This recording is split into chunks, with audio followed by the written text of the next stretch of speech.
All right, so this is going to be my first data presentation. And for this first one, what I chose to do was to try to calculate jump height. And I used the first CMJ1 file, as you can see here, that we got a couple of weeks ago and we were all able to work on.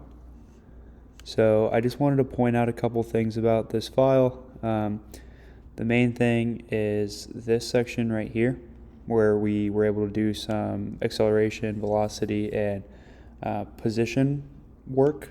So I wouldn't have been able to get the jump height without a lot of these lines of code, and especially the takeoff velocity that was vital to my equation.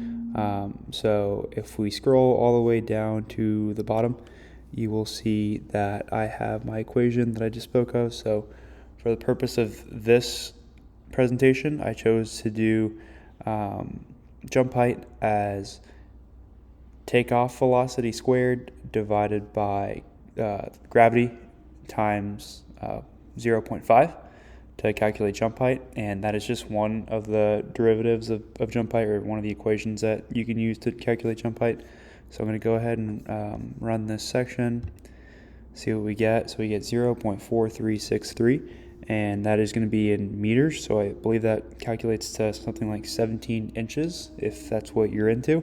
Obviously, jump height's a pretty important factor in athletic performance, and it's going to be something that obviously athletes are very interested in looking at, and sport coaches are probably relatively interested in looking at, especially if you're working in a court sport or a jumping sport.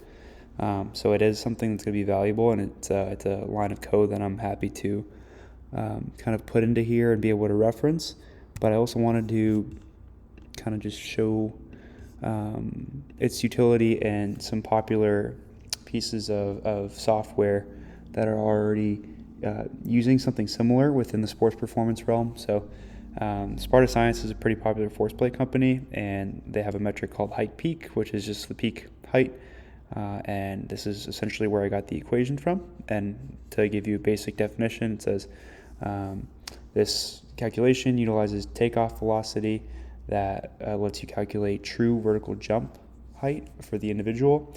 It's derived from the law of conservation of energy, which states that the total mechanical energy in a system remains constant. So, this is just one of the ways. Again, I think another popular one is going to be the impulse momentum equation, and some people might even say that it's a more valid equation, but this is what I went with for this one. So, let me know what you think.